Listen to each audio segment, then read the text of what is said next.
Donc vous vous souvenez qu'on avait dit qu'au cœur de la tfila, il y a toujours, au cœur de la tfila, il y a l'expression de ma relation au divin. C'est toujours présent, c'est l'objectif numéro 1, c'est le plus important dans la tfila. Tout le reste n'est qu'un dérivé de ça. Quand je remercie quelqu'un, quand j'exprime ma gratitude, en fait, il y a deux façons de réagir. Quand une personne fait quelque chose pour moi, soit je prends cette chose comme si c'était un dû, et en fait je reste centré sur moi, pour moi c'est un dû, et finalement ben voilà, il s'avère que cette personne m'a donné ça, mais je le prends, c'est à moi, c'est un dû. Ou alors je le reçois, c'est-à-dire je reconnais que cette personne a exprimé quelque chose, m'a témoigné quelque chose en me donnant cela, en me rendant ce service. Et je suis reconnaissant pour cette personne. Dans le premier cas, il y a simplement moi avec moi-même, je renforce mon ego, clairement, puisque je considère que l'autre me sert, et je me sers de l'autre. Dans le second cas, je bâtis une relation, je renforce même une relation, je crée un lien avec la personne quand je suis reconnaissant pour une chose qu'elle a fait pour moi. Là, en l'occurrence, la relation en question, elle est avec Dieu, Dieu qui est la source de toutes les âmes, ce qu'on dit d'ailleurs dans le Elokai, Neshama, etc. Ce Dieu qui est la source de toutes les âmes, ce Dieu qui est la source de toute vie, ce qu'on va dire juste après en disant Melech Chai, Dieu roi vivant. Et donc en fait, il ne s'agit pas d'une simple relation comme je peux avoir la relation comme une relation qu'on peut avoir entre êtres humains. C'est la relation vraiment avec la source qui fait que je viens de me réveiller et que je suis vivant. Pourquoi c'est important ? Parce qu'on vient de voir que quand je prends comme un dû, il n'y a pas de relation, c'est simplement moi avec mon ego et je me coupe de la personne qui a fait quelque chose pour moi. Quand je reçois, au contraire, je renforce la relation, je renforce le lien. Et il y a une énergie qui se transmet même d'une certaine façon. Il y a vraiment quelque chose qui existe, qui est là, qui se renforce et qu'on sent. Dans le cas du divin, exprimer sa gratitude, c'est renforcer la source de ma vie, de mon existence. Donc je me renforce moi-même dans mon énergie vitale d'une certaine façon. Donc exprimer sa gratitude le matin, c'est renforcer mon énergie vitale. Ne pas prendre l'énergie qui me vient, qui me permet de me lever comme si c'était un dû, auquel cas je renforce simplement mon ego, j'ai l'impression que je me lève, c'est un dû. Et en faisant ça, je me coupe de la source. Et je me coupe de la vraie source de ma vitalité, celle qui fait que je suis vraiment vivant, pas juste physiquement, mais vivant spirituellement. Et donc en commençant par la gratitude, dès que cette chose m'a été donnée, je renforce, avant de faire toute chose, ce lien à la source qui va être déterminant pour ma journée. Plutôt que de prendre, c'est pour ça qu'on ne peut pas retarder. Parce que si je retarde à plus tard ce renforcement de mon lien à la source, ma journée en est déjà affectée d'une certaine façon. C'est au moment où quelque chose a été fait pour moi que je dois dire merci pour renforcer la relation. Donc c'est une nécessité presque vitale et qui découle en fait naturellement quand on réalise le miracle que c'est de se lever le matin, d'exprimer sa reconnaissance. C'est pour ça qu'en fait il y a deux temps dans le modèle. Il y a le premier temps où juste je me lève, j'ouvre les yeux, je prends mon temps de me réveiller, d'apprécier le fait que je me suis réveillé, d'apprécier en fait ce pourquoi je vais être reconnaissant. Donc c'est important de prendre ces quelques secondes, voire ces quelques minutes, avant de vraiment se redresser, se lever, etc. Et le deuxième temps, c'est une fois que je me suis redressé et que j'ai pris le temps d'apprécier ce qui vient de m'arriver, je récite le mot Déani où j'exprime par des mots ma gratitude et où en fait j'entre vraiment dans le monde, parce que j'entre aussi dans le monde de la parole, puisque mon âme vient d'un monde où il n'y a pas de parole, où en fait les choses s'expriment sans parole. C'est pour ça qu'il y a cette phase de transition aussi, où je suis sans parole, où je suis dans l'au-delà des mots, où je vis simplement ce moment-là. Et c'est vrai qu'on oublie ces deux temps dans le Modéani. Les deux temps sont aussi importants l'un que l'autre. Le premier temps où j'apprécie sans les mots, au-delà de tout langage, qui me relie vraiment à la dimension de mon âme dans des dimensions, on va dire, supérieures, où je suis simplement dans le vécu, dans l'appréciation, et ensuite je commence à formuler dans les mots qui marquent aussi mon entrée dans le monde d'une certaine façon, et qui me permet de prendre cette énergie de vitale et de l'entraîner avec moi dans le monde en la formulant dans des mots qui sont bien de ce monde. Puisqu'on l'a vu au tout début, Nous, notre objectif dans ce monde n'est pas de comprendre les autres mondes, c'est de faire descendre la volonté divine dans ce monde, c'est-à-dire le bien. Donc ça, c'est important à avoir en tête pour le Modéani. C'est pas juste une prière à réciter par obligation dans l'urgence. Il y a des idées autour à bien comprendre. C'est vraiment une gratitude que je vis avant d'exprimer.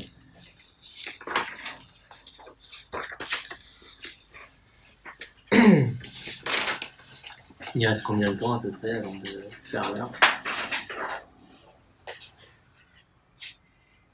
Il reste 30 minutes. Ouais. Ah, mais ça va, il y a le temps. Ok. C'était plus rapide que ce que je pensais. Ok, super. Il y aura plus de temps pour les questions derrière. Ok, donc cette première partie, on vient de voir qu'elle vient de Elokai, Neshama, Shinatata, Biteora, etc. Ensuite, donc, Modéani Lefanecha, on dit Meler Chai Vekayam. Alors on comprend bien que du coup on dit Meler pour pas dire le nom de Dieu ou quelque chose qui se rapporte au nom de Dieu. Mais malgré tout, il y a une forme de... C'est pour ça que ça reste une prière, c'est-à-dire que certes, c'est pas le nom de Dieu, mais on parle de Dieu quand même. Donc c'est pas suffisant, c'est pas satisfaisant simplement de dire oui, il n'y a pas le nom de Dieu, donc ça justifie qu'on puisse le dire avant de se laver, etc. Malgré tout, il y a une évocation de Dieu, qu'on le veuille ou non. Et elle est intéressante. Et tout ça pour dire qu'il y a une signification dans le choix du mot Meler, et c'est pas simplement Meler parce qu'on voulait pas évoquer le nom de Dieu. Donc maintenant, on a compris pourquoi il y a cette forme d'urgence à dire Modéani dès le matin. C'est que si je le dis pas, je me coupe de la source en prenant la vie comme si c'était un dû. Et donc j'ai besoin, en fait, je ne veux pas faire quoi que ce soit de ma vie avant d'avoir reconnu mon lien à cette source. C'est juste le premier pas pour vivre. C'est reconnaître que ce n'est pas un dû. Ensuite, donc on continue. Meler Chai Vekayam. Alors ça, Meler Chai Vekayam, ça vient a priori, sachant que le rabbin qui a écrit Modéani n'a pas dit clairement j'ai tiré ça de là, ça de là, ça de là. C'est des suppositions qui viennent derrière, donc on n'est pas dans sa tête, on ne sait pas ce qu'il a pensé, mais il y a de fortes probabilités que ce soit lié à des passages précis de la Torah ou du Talmud. Et le Meler Chai Vekayam, il vient de...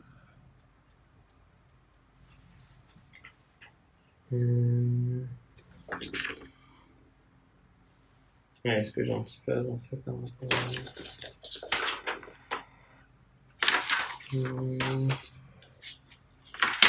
Je pense que c'est... Ouais, donc c'est bien la page d'après, la page 6. Ça vient du livre de Daniel, donc chapitre 6, versets 26-27, qui est en araméen, qui est un des... je crois que c'est le seul livre de la Torah qui est en araméen, qui n'est pas en hébreu. C'est le roi Darius qui proclame en fait la vérité du Dieu de Daniel, etc., parce qu'il a été témoin du fait que Daniel a été sauvé dans ses épreuves, etc. Et il reconnaît l'existence, et donc le roi Darius est le roi de la Perse, qui était le roi le plus puissant à l'époque, et il proclame l'existence du roi vivant et éternel. Donc c'est l'endroit dans le Tanakh, dans la Bible, où on va retrouver cette expression roi vivant et éternel. Donc c'est un moment fort, c'est-à-dire un roi d'une autre nation. Et c'est pour ça d'ailleurs aussi que le livre de Daniel est le livre de la fin des temps, puisque c'est ce qu'on attend à la fin des temps, c'est-à-dire que toutes les nations reconnaissent et proclament le Dieu vivant et éternel. Donc en tout cas voilà, c'était juste pour dire en gros où dans le Tanakh on retrouve cette expression. Maintenant, qu'est-ce qu'elle veut dire, roi vivant et éternel? On va servir un peu d'eau. Resservez-vous si vous voulez boire.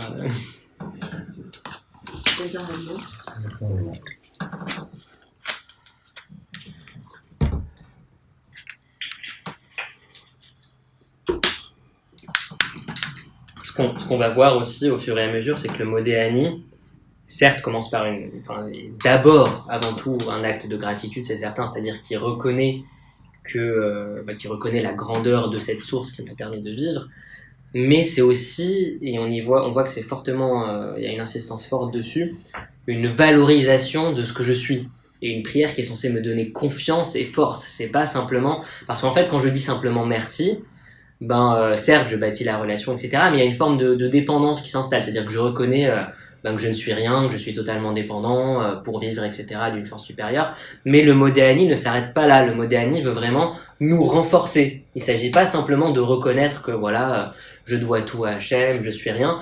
Le modéani insiste sur le fait que je suis important et que si je me suis élevé, ça ne veut pas dire que je suis dépendant. Ça veut dire que j'ai quelque chose à faire et que Hachem me fait confiance. C'est ça qui est fort dans cette prière. Et c'est logique d'ailleurs avec le fait que Dieu m'a rendu mon âme, puisque mon âme est une part de Dieu. Donc si j'ai une part de Dieu, c'est que j'ai de l'importance. C'est pas que je suis rien. J'ai une mission au nom de Dieu à accomplir. Tout ça pour aussi introduire la notion de Meler. Qu'est-ce que c'est la malroute dans le judaïsme, la notion de roi. En fait, la notion de roi est presque une mauvaise traduction. Le meilleur mot qui rend ce que c'est la malroute, la royauté, c'est le management. Alors ça va vous paraître étonnant, mais c'est vrai. Parce que qu'est-ce qu'il y a derrière le management ? L'idée de management, c'est, d'une certaine façon, c'est pas... donc, il y a ce principe dans le judaïsme qui dit « Ein melech belo am ». Il n'y a pas de roi sans son peuple. L'idée étant que un roi, pour être vraiment roi, a besoin de la reconnaissance de son peuple. Ce qui est un peu contre-intuitif avec l'idée qu'on a du roi tyrannique qui en fait s'en fout de son peuple, il est roi parce qu'il est roi, voilà, et son peuple est dépendant de lui et lui n'est pas dépendant de son peuple. Et dans cette notion, dans le judaïsme, il y a une approche différente, très différente de la royauté qui se rapproche plus du terme anglais de management que du terme vraiment de roi qui est connoté, royauté tyrannique, etc. En français ou même en anglais. Pourquoi ? Parce que le manager n'est pas le manager, en fait, il est aussi dépendant de ses équipes que ses équipes sont dépendantes de lui d'une certaine façon. Il y a une double relation qui s'installe et le manager n'est pas quelqu'un qui impose son autorité. Alors on peut avoir des managers qui ont une autorité, qui essayent d'imposer une autorité, qui ont une façon de manager plus proche de la royauté que du management, mais en tout cas, dans la théorie, l'idée c'est que le manager donne aux gens qui managent le contexte qui leur permet de grandir et d'apporter de la valeur à tout le groupe. L'idée, c'est tout le groupe qui est important et le manager n'est pas là pour commander, il est là, certes, il a une forme d'autorité, mais il a avant tout pour objectif de faire grandir ses équipes parce qu'en faisant faire grandir ses équipes, c'est tout le monde qui grandit, y compris lui-même. Qu'est-ce que je veux dire par là ? Oui, et inversement, quand on est manager, ce qu'on attend du manager, c'est que le manager nous donne ce contexte qui donne un sens à ce qu'on fait. Et un bon manager est un manager qui donne le sentiment aux personnes qui sont managées par lui que ce qu'ils font a du sens et qu'ils grandissent et qu'ils évoluent et qu'ils se sentent inscrits dans un contexte qui donne de la valeur à ce qu'ils font. C'est quoi le parallèle avec le divin ? Et encore une fois, ça reste des métaphores, c'est juste pour comprendre, on pointe du doigt la lune. Mais c'est une notion intéressante, c'est-à-dire que quand je m'inscris dans la royauté divine, avec cette idée juive que Ein Melech Belo Am, il n'y a pas de roi sans son peuple, c'est-à-dire que je m'inscris dans un contexte où, comme c'est Dieu qui est le roi, qui est le manager d'une certaine façon, qui est le contexte de toute existence, automatiquement, le fait d'être un sujet de ce roi-là et pas d'un autre roi, ma vie a un sens. C'est-à-dire que c'est la reconnaissance que le contexte divin, la réalité divine, est la seule et unique réalité qui donne du sens à ma vie. C'est ça en fait qu'il y a derrière la notion de Melech dans le judaïsme et chercher à révéler la royauté divine. En fait, on dit que Dieu cherche à bâtir son royaume sur terre. Qu'est-ce que ça veut dire ? C'est une notion d'ailleurs que les chrétiens ont récupérée aussi. Qu'est-ce que ça veut dire que Dieu cherche à bâtir son royaume sur terre, le royaume de Dieu ? Ça veut dire que Dieu n'est pas roi. Et bien, c'est étonnant, pourquoi Dieu ne serait pas roi ? Justement, ce qui lui manque, entre guillemets, et encore une fois c'est des métaphores pour être roi, c'est la reconnaissance par ses sujets de la réalité divine, de ce contexte qui donne du sens à leur vie. Dieu n'est pas totalement roi tant qu'il n'y a pas une reconnaissance de ce contexte général, de cette réalité qui donne du sens à ma vie, tant que les sujets en fait ne s'inscrivent pas dans ce contexte. Et s'inscrire dans ce contexte, c'est entre autres voir la réalité divine en toute chose, voir ce contexte.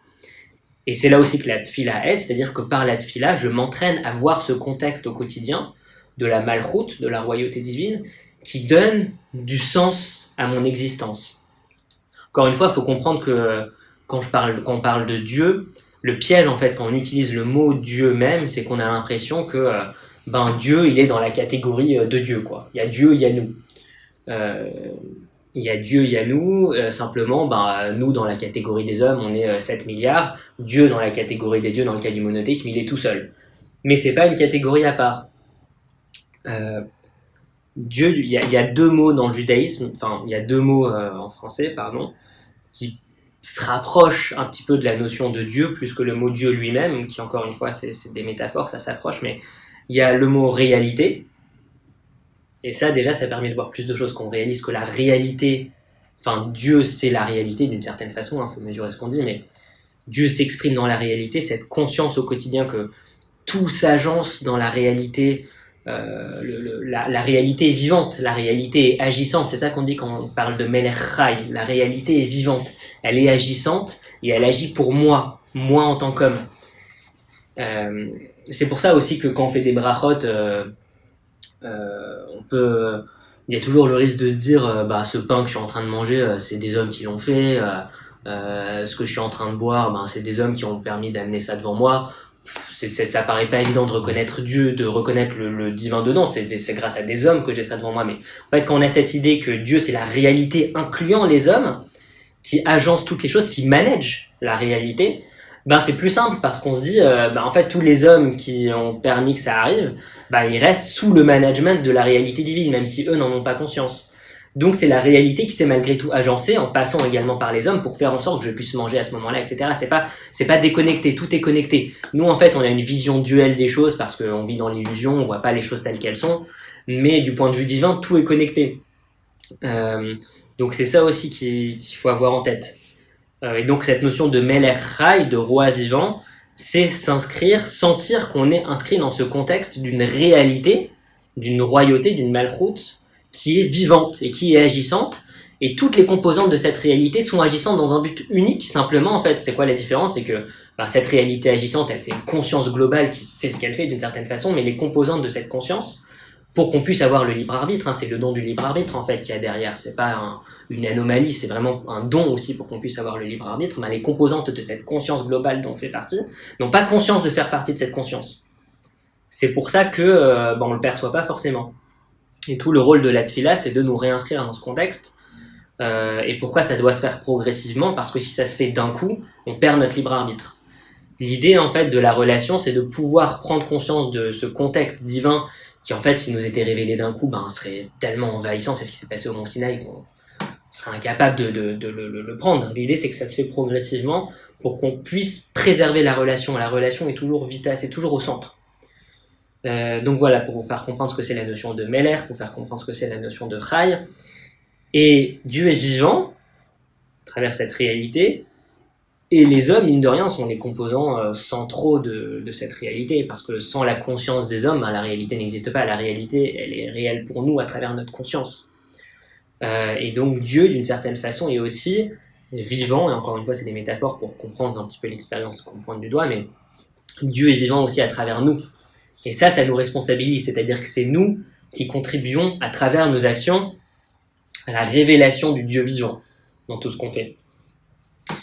C'est pour cela d'ailleurs qu'à la toute fin du cours, j'ai ramené une citation que j'avais déjà ramenée au premier, une citation d'Isaïe 43:12, qui dit, donc Dieu dit à travers une prophétie d'Isaïe, vous êtes mes témoins, dit Hachem, et je suis Dieu. Et le commentaire du Midrash, la tradition orale, dit que ça veut dire que si vous êtes mes témoins, je suis Dieu, si vous n'êtes pas mes témoins, je ne suis pas Dieu. C'est ça que ça veut dire, c'est-à-dire que, ça veut dire quoi être mes témoins, que vous soyez mes témoins? Ça veut dire avoir cette conscience que je m'inscris dans cette réalité divine et que Dieu vit à travers moi. Et c'est aussi, en fait, à travers tout ce que je suis, j'incarne Dieu. Et il y a des gens qui ne sont pas du tout croyants en Dieu, mais qui, c'est là qu'on voit que ça reste des mots, que c'est avant tout une expérience, mais qui, à travers, à travers la façon dont ils agissent, ils expriment une telle bonté qu'ils sont témoins de Dieu, parce que quand on les voit, on se dit, mais Dieu existe d'une certaine façon. Ils sont témoins de l'existence de Dieu à travers tout ce qu'ils font. Ils rendent Dieu vivant. Ils rendent le bien, c'est-à-dire la volonté de Dieu, vivante à travers ce qu'ils font. C'est pour ça que le judaïsme n'accorde aucune importance au fait de dire je crois en Dieu ou pas. Ça veut rien dire. Le judaïsme est vraiment centré sur l'action, pas sur des dogmes, pas sur la foi, pas sur le fait de dire je crois en Dieu ou pas. C'est vraiment l'action qui va dire ce en quoi l'on croit. Et c'est par mes actions dans la journée, et c'est là aussi que le Modéani inaugure, que je vais rendre ou pas Dieu vivant à travers mes actions et être un témoin ou pas vivant de Dieu. Vekayam et éternel. Donc Dieu est à la fois vivant et éternel. Vivant et éternel, c'est deux termes contradictoires en fait, parce que ce qui est vivant n'est pas éternel. Éternel, ça veut dire qu'il est indépendant du temps, qu'il est indépendant des changements. Il y a une différence entre intemporel, c'est-à-dire... il y a une différence entre, on va dire... je crois que c'est intemporel le mot. En gros, l'idée... Non, pas intemporel, mais il y a une différence entre la notion d'un temps qui ne termine pas, qui est sans fin, et éternel. Éternel, c'est vraiment indépendant même de la dimension de temps. Oui, voilà, c'est la différence entre immortel, et éternel. Immortel, c'est quelqu'un qui a une vie qui ne s'arrête jamais, mais qui reste dans la dimension du temps. Éternel, c'est qui est hors même de toute dimension du temps. Donc, qui n'est pas vivant, puisque le vivant est dépendant de la dimension du temps. Mais ça nous montre bien que du point de vue de notre point de vue, il y a une incohérence.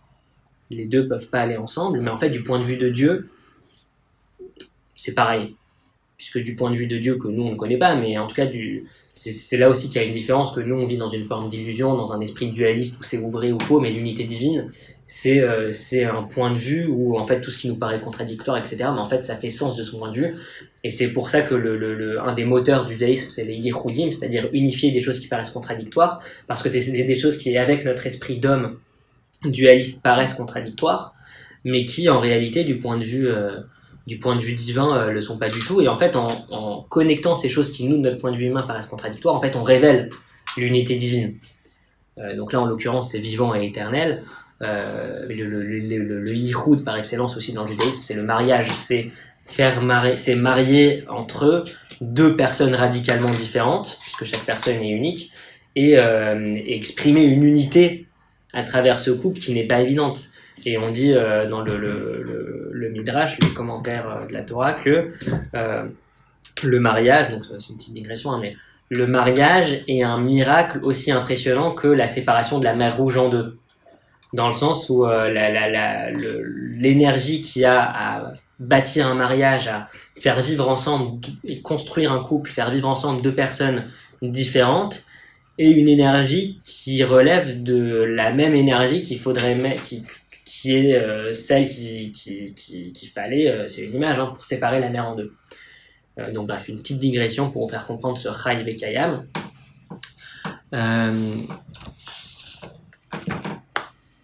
Donc qui m'a rendu mon âme chez Chezar Tabinishmati.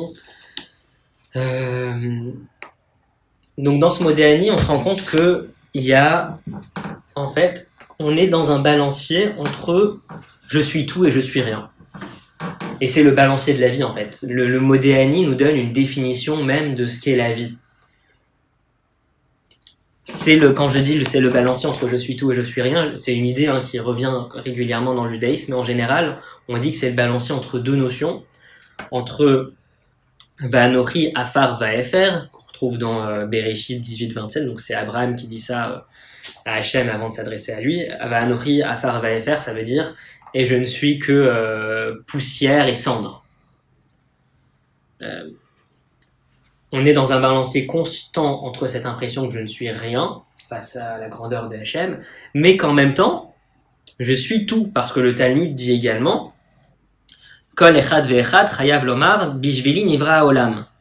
Chaque personne est obligée de dire le monde a été créé pour moi. Et dans le judaïsme, il n'y a pas de dogme aussi, parce qu'on est constamment dans le balancier entre des notions contradictoires, pour nous éviter justement d'être dans l'impression que en fait la vie c'est une recette, je dois juste croire dans ça. Non, il y en a pas un qui est vrai. En fait les deux sont vrais ensemble, même s'ils sont contradictoires. On est constamment dans ce balancier, cette conscience, et c'est là que la relation est possible aussi avec Hachem, dans ce balancier constant entre je suis tout et je suis rien. Et c'est ce balancier qui permet en fait d'annihiler mon ego.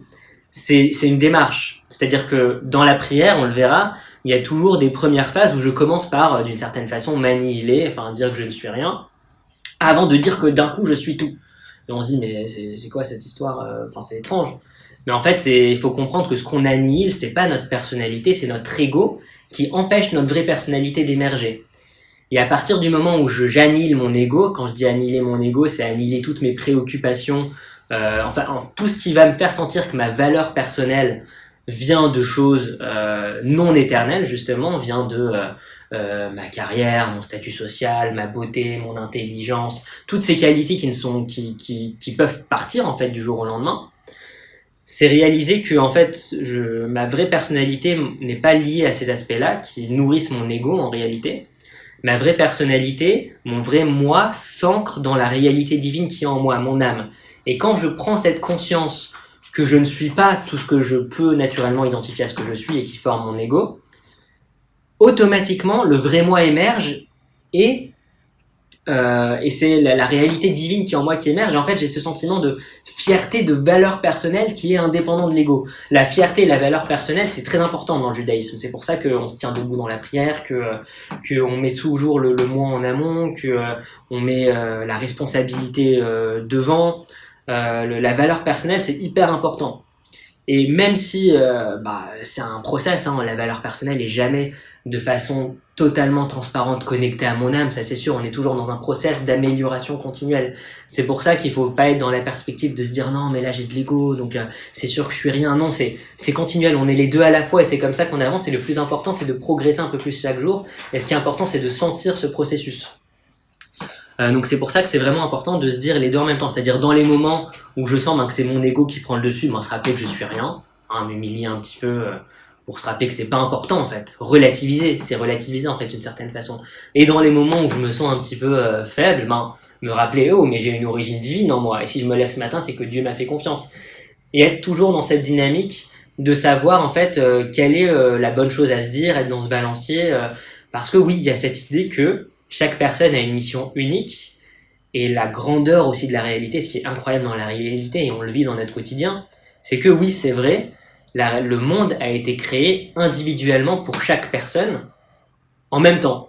C'est-à-dire que le monde a été créé à la fois pour Raphaël, pour Jeanne, pour Jordan, pour moi, en même temps. C'est-à-dire qu'on peut tous en même temps avoir le sentiment que tout dans le monde tourne autour de moi sans que ce soit contradictoire, parce qu'on a en même temps la notion que ça me vient de mon âme qui est rattachée au divin, et que ça vient pas alimenter mon ego. C'est-à-dire qu'en fait, c'est une forme d'amour qui s'exprime à travers ça. C'est-à-dire que Dieu a un amour tellement infini qu'il est capable de donner le même amour infini en même temps à tous les êtres humains. C'est ça que ça veut dire. Ça veut pas dire que je suis infiniment important.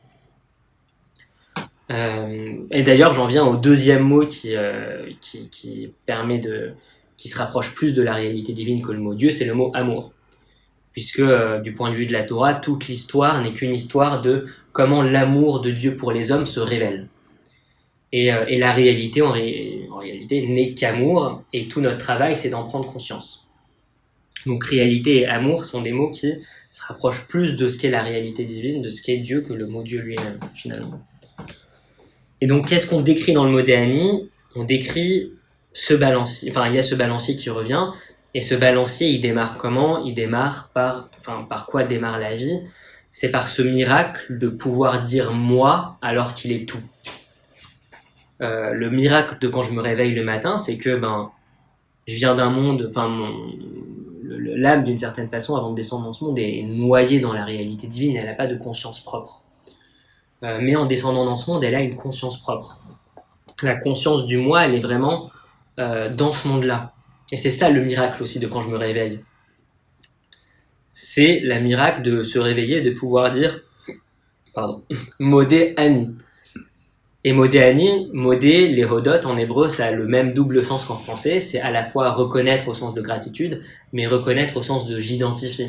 Et donc Modé Ani, ça veut dire deux choses. Et c'est là qu'on comprend aussi cet ordre. Ça veut dire à la fois reconnaissant je suis dans un état de reconnaissance, mais ça veut dire aussi je reconnais le moi.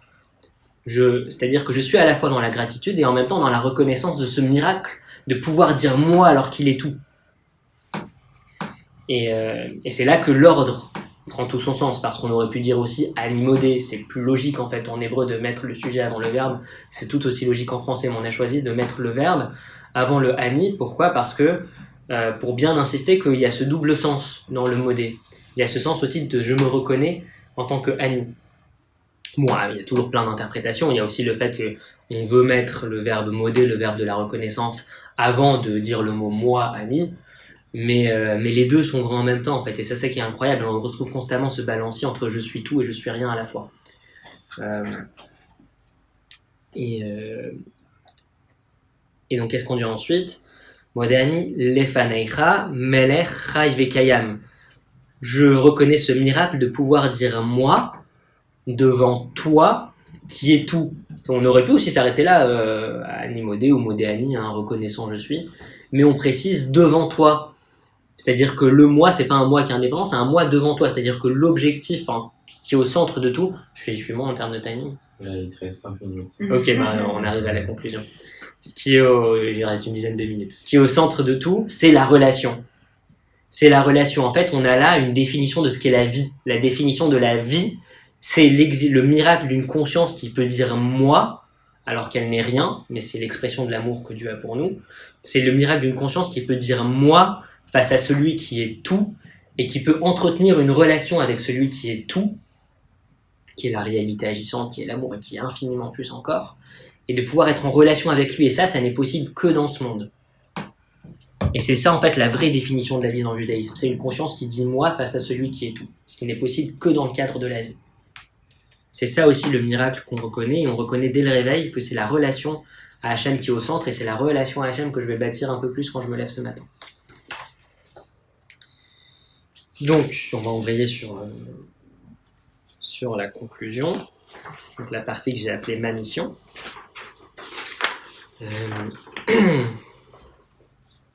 On n'a pas parlé encore du mot Bechemla et de Rabba et Munatecha, mais en fait ça découle naturellement de tout ce qu'on vient de dire.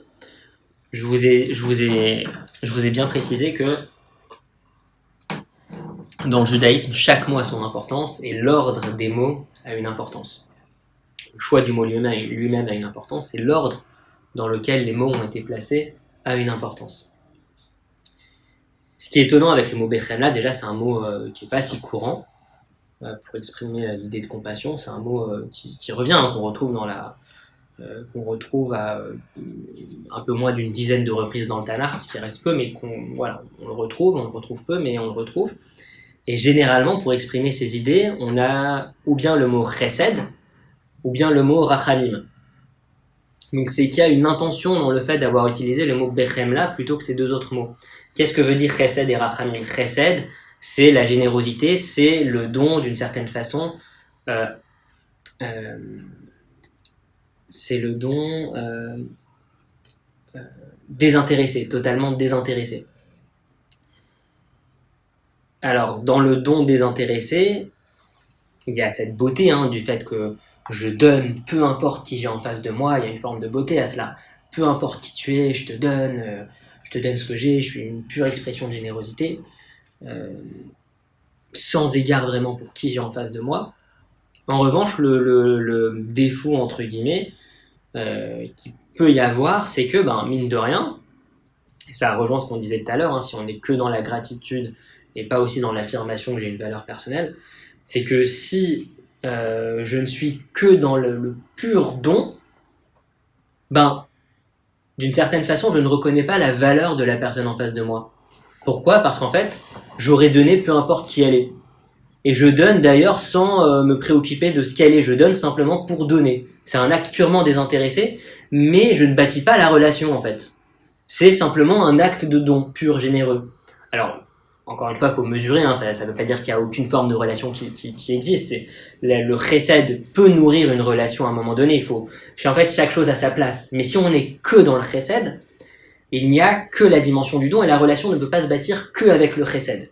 Donc c'est une composante dans une relation qui se bâtit, mais il ne peut pas y avoir que cette composante. En fait, c'est juste pour vous faire comprendre pourquoi on a choisi un mot plutôt qu'un autre. En fait, si on avait choisi le mot chesed, on aurait appuyé l'idée que je suis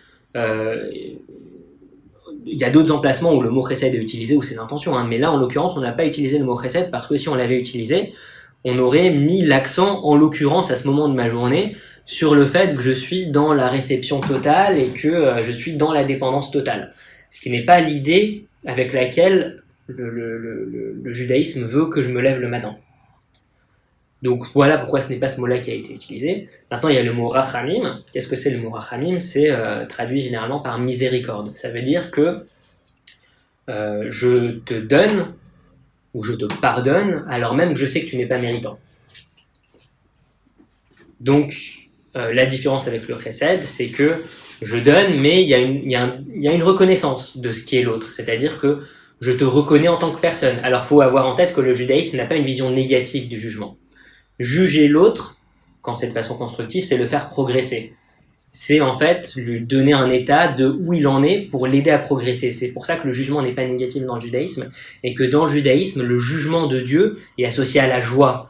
Jamais, comme on peut le voir dans l'imagerie chrétienne, à l'Apocalypse et au jour dernier, on n'a pas du tout cette imagerie chez nous.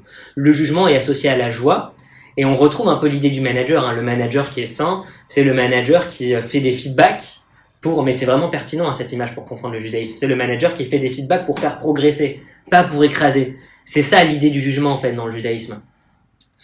Tout ça pour dire que oui, quand je juge une personne de façon constructive et saine, je la reconnais en fait en tant que personne. Je reconnais qu'elle a une valeur et je reconnais où elle en est dans sa progression de la vie en général. Que le jugement soit positif ou négatif, hein, et c'est aussi important parce qu'une personne a besoin de savoir quand elle fait fausse route pour se réorienter. Et derrière, c'est des notions aussi qu'on va retrouver dans le débat de la société. Hein. Quelle est la place de la justice? Est-ce que la justice est punitive? Est-ce que la justice est pour réinsérer dans la société? Bref, ça a beaucoup d'extensions. Et tout ça pour dire que c'est ça la notion de jugement dans le judaïsme, et c'est pour ça que dans les Tehillim, dès qu'on parle du Dieu qui juge, il y a toujours une effusion de joie autour. Les Tehillim, c'est les psaumes de David. Donc dans la notion de Rachamim, il y a déjà une notion de je reconnais une importance à l'autre. Donc on progresse déjà un petit peu plus vers cette idée de je reconnais le miracle du moi, j'ai une valeur personnelle, la vie c'est reconnaître aussi ma valeur personnelle, c'est une réalité qui reconnaît et qui m'aime pour ce que je suis. Mais en revanche, pourquoi c'est pas encore le mot adéquat? Parce que dans l'idée de Rachamim, il y a l'idée que je suis pas méritant, mais malgré tout j'ai donné. Je t'ai pardonné alors que tu n'es pas méritant. C'est pas non plus l'idée qu'on veut imprimer dès le matin parce qu'il y a malgré tout une forme de c'est pas la notion la plus positive pour se lever le matin et être plein d'énergie pour sa vie, etc. Et qu'est-ce qu'il y a dans le mot bechemla, qui vient du verbe lachmol, pardon. Donc c'est un mot qu'on retrouve, donc on l'avait vu déjà avec le cas de la tefila. Pour comprendre des mots, il faut voir aussi leur contexte dans la Torah. Donc il y a un mot dans Shemot 2.6 qui est utilisé, où on voit le mot lachmol. Je crois que c'est le seul emplacement dans la Torah où il est utilisé. Après on le retrouve mais dans le Tanakh, c'est-à-dire dans les autres textes qui constituent la Bible. C'est le moment où en fait la fille de Pharaon voit le bébé Moïse et on dit vatachmol alav vatiftach vatir'ahu et hayeled v'hine nar boche v'hine nar boche vatachmol alav vatomer miyaldei haivrim ze. En plus, c'est intéressant le fait que la fille de Pharaon tout de suite a reconnu que c'était un hébreu et elle l'a malgré tout recueilli. Mais en fait, tout ça pour dire que ici, donc c'est traduit en anglais par Shituk Piti, mais en fait, quand elle l'a vu, on dit Vatachmol alav, donc elle a Tachmol sur lui, donc c'est ce verbe-là qui est utilisé, c'est pas le verbe, c'est pas la notion tresset, c'est pas la notion de Rachamim. Et qu'est-ce que ça veut dire? Donc j'ai rapporté un commentaire qui explique en fait la nuance. Vatachmol, il y a l'idée de reconnaître la bonté en quelque chose. J'agis pour quelque chose parce que j'ai reconnu la bonté qu'il y a en cette chose. La fille de Pharaon a sauvé cet enfant, pas par pitié, donc là le mot pitié c'est une mauvaise traduction, pas par pitié, pas par pure générosité, parce qu'elle a reconnu le potentiel de bonté qu'il y avait dans Moïse. Elle a reconnu le potentiel de bonté qu'il y avait en Moïse et c'est pour ça qu'elle l'a sauvé, c'était ça, sa motivation pour sauver l'enfant. Et donc qu'est-ce qu'on dit quand on dit Bechemla, que tu m'as rendu mon âme Bechemla, chez Chezar Tabi Nishmati Bechemla, on met en valeur le fait que Dieu m'a rendu mon âme parce qu'il a reconnu en moi un potentiel de bonté. Il a reconnu que je pouvais faire le bien et que j'avais un bien à exprimer dans ce monde. C'est pour ça que je me suis levé le matin. Et ça nous donne une idée aussi de notre mission, qui est d'accomplir le bien. Mais attention, quand je dis ça, ça ne veut pas dire qu'une personne qui ne s'est pas réveillée, Dieu n'a pas reconnu son potentiel de bonté.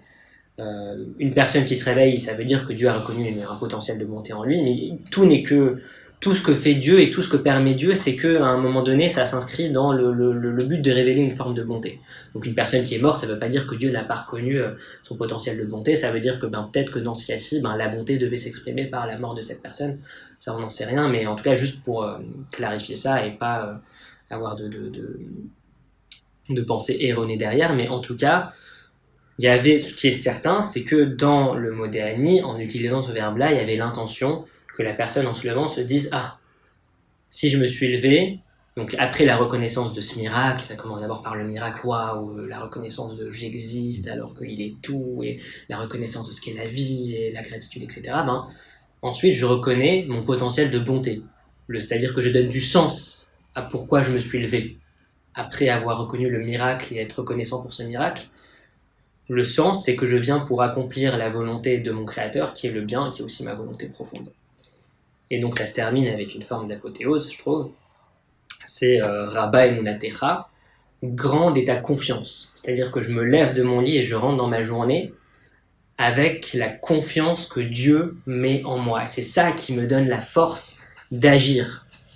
C'est-à-dire que mon énergie vitale, je la consolide et je la reçois grâce à la gratitude. Et derrière, je la façonne à travers les actions de ma journée grâce à cette confiance que Dieu a accordée en moi. Et ça, je reviens sur la notion de management parce qu'elle est vraiment pertinente dans nos expériences professionnelles, dans nos expériences de vie. En fait, quand quelqu'un nous fait confiance pour faire quelque chose, quelqu'un qu'on reconnaît comme étant une forme d'autorité, en tout cas qu'on reconnaît comme légitime sur quelque chose, donc une personne à qui on accorde de la valeur, quand elle nous fait confiance pour faire quelque chose, ça nous donne une forme de force, mine de rien, pour la faire, alors même qu'on ne pensait pas forcément l'avoir. Et donc c'est là que c'est pertinent aussi avec le management. Et donc se lever en se disant que la source de toute réalité, la source de toute vie me fait confiance pour accomplir quelque chose aujourd'hui, ça va me donner une énergie encore plus incroyable pour agir. Donc voilà pour Modéani. Donc la prochaine étape, ça sera Netilat Yadayim au prochain cours. Si vous avez des questions, avec plaisir. Déjà, bravo. Merci. Je pense que on entend peu parler de Modéani de cette façon.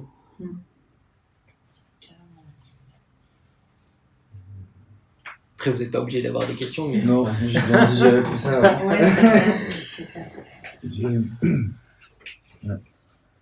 Ok. Non, mais après, ça permet vraiment de dégrossir, entre guillemets, justement cette notion de pas trop se précipiter non plus. Oui. Je pense qu'on a tendance à vraiment se précipiter dès qu'on se réveille, de dire il faut le faire, et d'oublier vraiment le sens en fait. Parce qu'on nous parle aussi beaucoup plus de prière.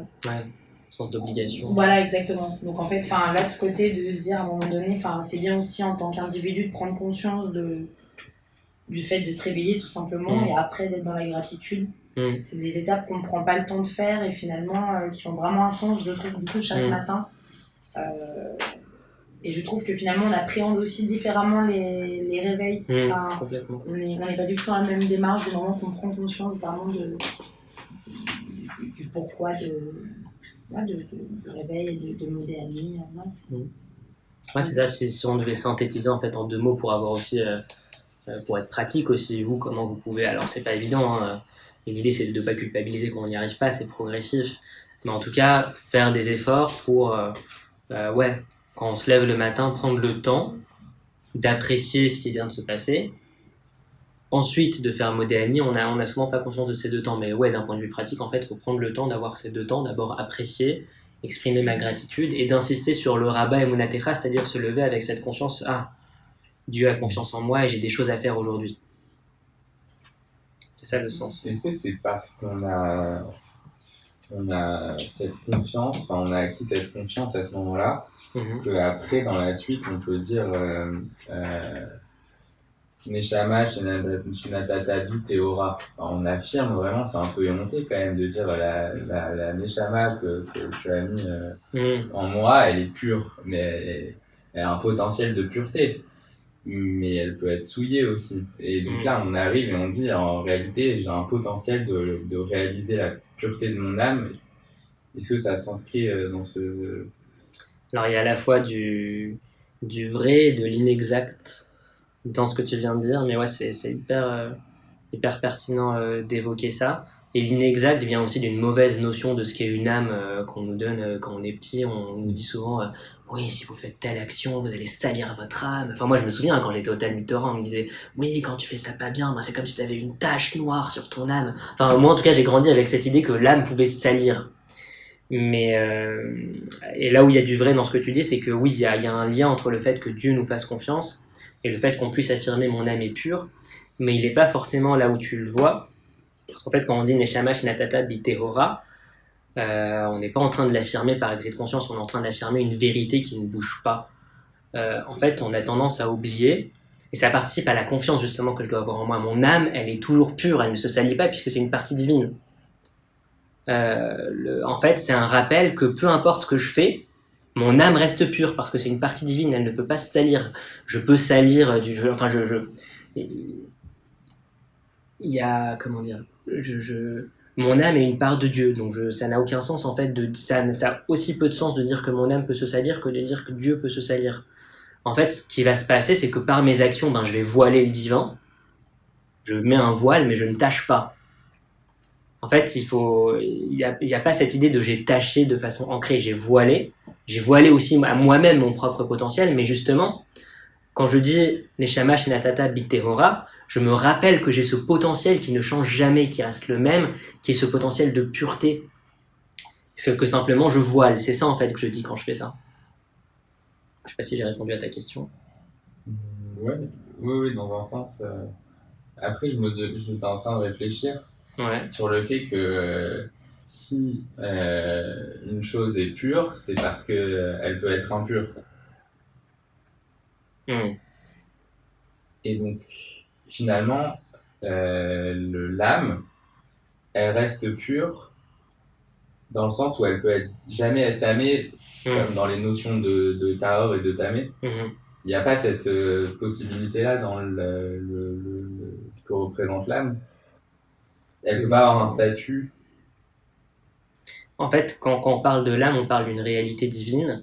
Et on peut pas réfléchir sur les réalités divines comme on réfléchit sur les réalités humaines. En fait, si tu veux, c'est le même débat de se dire quand tu dis que Dieu est en colère, est-ce qu'il est vraiment en colère ? Est-ce que ça veut dire qu'il peut être un coup en colère, un coup content ? Non, c'est une métaphore.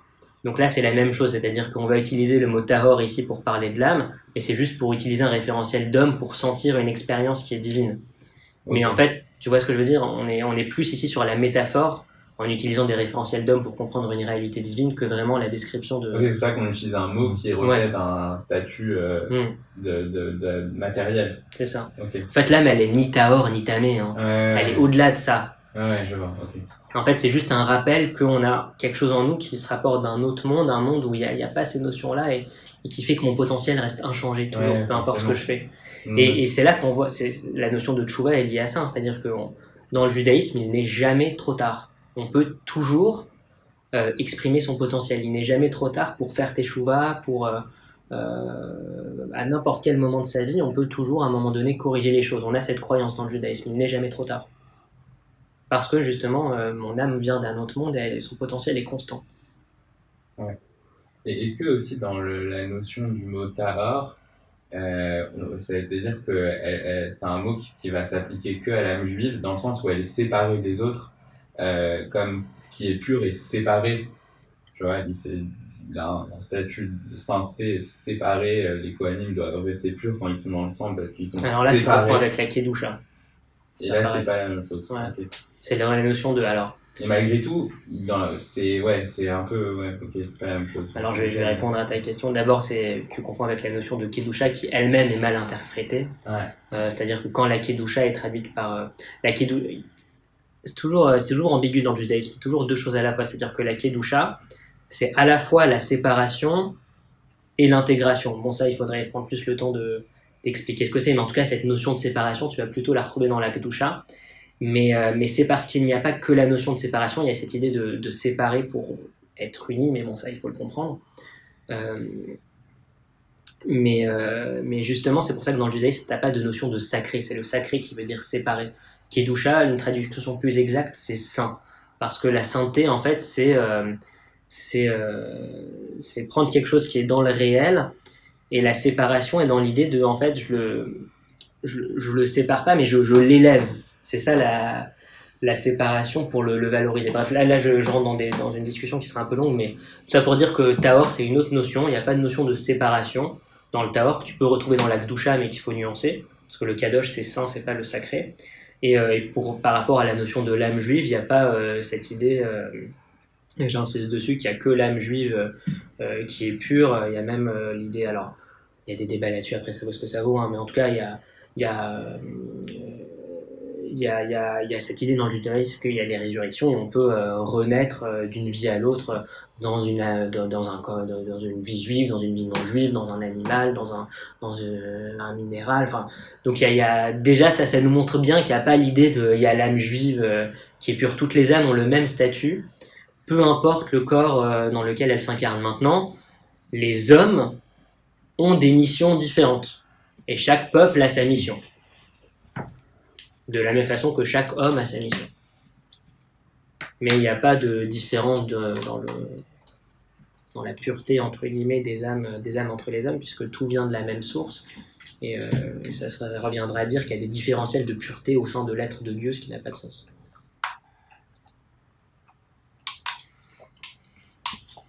Bon, mais j'imagine qu'il y a quand même, il y a sûrement un lien qu'on pourrait établir entre sainteté et pureté à une certaine...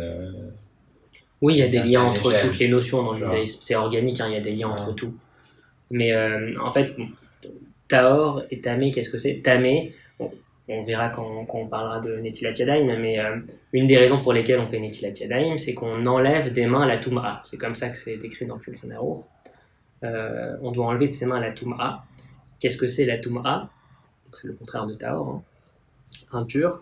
C'est une forme d'énergie qui apparaît du fait de la défragmentation. Or, on vient de dire que pendant le sommeil, il y a cette défragmentation entre l'âme et le corps qui se rapproche de la mort. Et donc, ce 1/60e de la mort génère cette énergie négative qui s'appelle la Toum'a. Donc, la Toum'a, c'est l'énergie qui est générée par la désintégration, la défragmentation, la division même, dans un sens encore plus large. Tahor, c'est l'inverse de ça. Donc, ce qui est pur, c'est ce qui est intégré. C'est ce qui, comment dire? C'est ça, c'est ce qui est intégré, c'est ce qui n'est pas fragmenté, c'est ce qui est réunifié, c'est ce qui est entier. Donc c'est ça la notion en fait.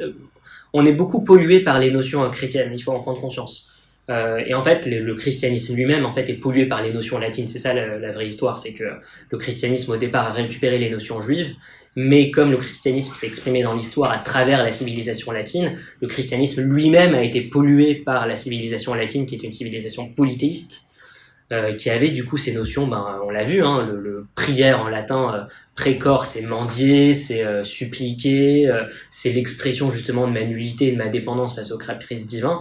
Et justement, on a cette tendance, quand on pense aussi templum, c'est la séparation, hein, c'est sacré en latin, c'est la séparation. Et le christianisme lui-même a été pollué par ces notions-là qui sont des notions polythéistes. Il faut bien en avoir conscience. Et c'est pareil pour la pureté et l'impur. On a l'impression que ce qui est pur, c'est et que ce qui est impur, c'est ce qui est dégueulasse. C'est pas ça vraiment. Le judaïsme est beaucoup plus nuancé.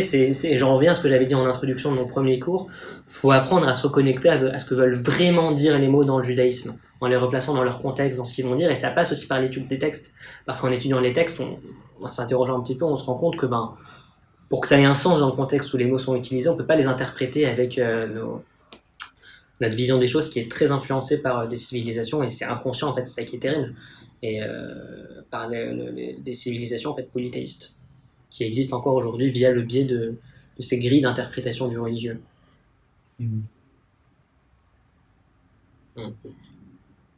Mais on parlera plus justement au prochain cours de Taor Touma et la Gdusha, on y reviendra aussi à un moment. Mais je suis d'accord avec toi sur le fait que toutes les notions à un moment donné se rejoignent parce que toutes les notions et tous les discours, c'est simplement différentes perspectives sur une réalité qui est une. Simplement du point de vue divin, elle est une, de la nôtre. Comme on a chacun un bout du divin et une perspective précise, on voit qu'un bout et notre mode de fonctionnement fait qu'on a chacun une perspective. Enfin, parfois on voit sur les réseaux sociaux des images qui montrent à quel point en fait deux personnes, vous voyez par exemple deux personnes qui sont d'un côté et l'autre d'un 6, il y en a un qui pense que c'est 9, l'autre qui dit que c'est 6, en fait ils se rendent pas compte qu'ils ont tous les deux raison.